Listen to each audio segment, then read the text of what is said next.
Hello, I'm Dan Marr. I'm an attorney at Hamblett Kerrigan in Nashua, New Hampshire, and today I'm going to be talking about selling your New Hampshire business, small business particularly in this segment. You've been working for a while in a company. You have maybe many years, maybe only a few years, but you're ready to sell. If you're selling it to an employee, it's a little bit different, but most of the circumstances you're selling it to somebody outside of the company.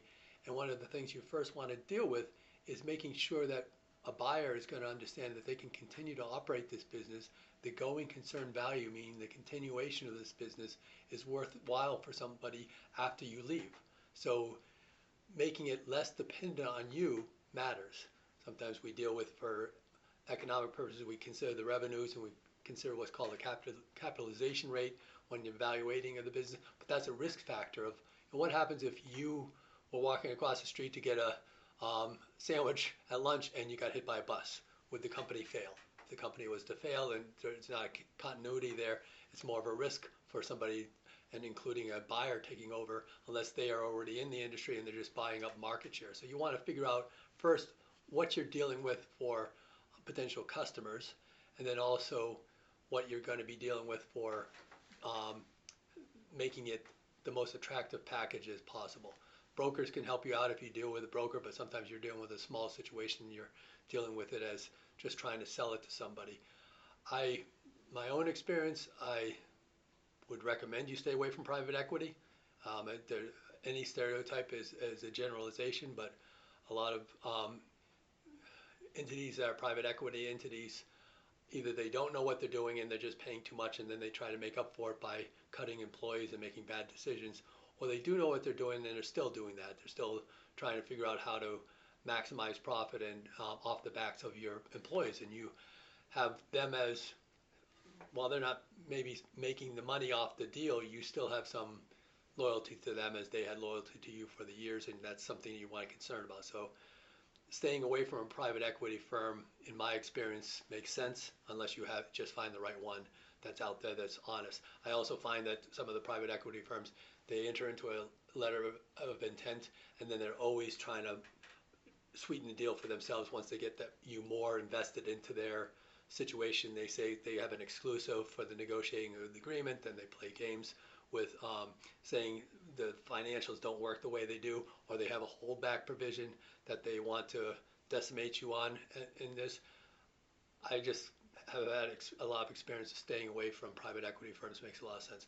If you're dealing with a employee of the company, they already know what's going on in the company. You should not have an agreement that says that you're giving certain warranties other than the finances. They should know what the company looks like, and you should negotiate with an attorney so that they're taking the company as is, because they know what the company is, particularly if they've been working with the books of the company.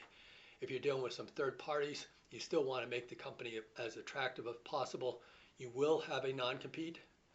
Anybody that's buying a going concern value of yours, they're going to say to you that you can't work for a certain period of time in this industry within this geographical region, because they want to get their goodwill out of the company. Completely enforceable. Any of the non-compete issues that you hear in the news, they're all dealing with employment situations. Very valid points for employment when your employer is trying to take food off your table, saying you can't work. But when you're negotiating a sale of your company, you're selling the goodwill of the company, it's going to be enforceable. There's a New Hampshire Supreme Court case directly on point in regards to this. So sale of business, non-competes are going to be enforceable. So you should be ready for that you have to be stepping out of the company. In general, you should also talk to an accountant in dealing with the assets versus the goodwill value, the fixed assets versus goodwill value. There's some tax consequences, both some more beneficial to the seller, some more beneficial to the buyer. Most buyers want to buy assets, or they want to create a situation where the effect is going to be like they're buying assets, and it's better for the buyer in that situation. Even if they're buying a company, then you want to, and they're dealing with it that way. You also want to make sure you check with your accountant to make sure that the taxes are not going to be overly burdensome. You don't have a surprise. Your employees themselves, if they're buying an asset purchase, they're not merging into your company.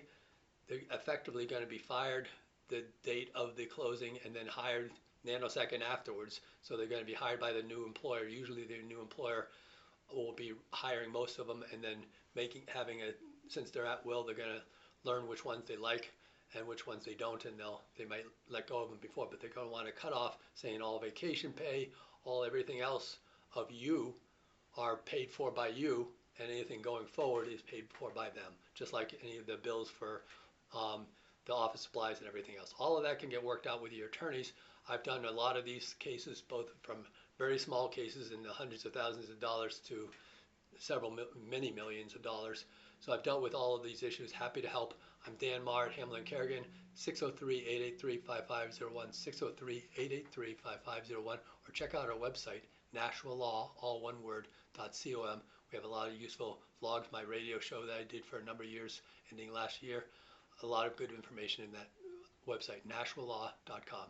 Look forward to working with you if the opportunity arises. Thank you.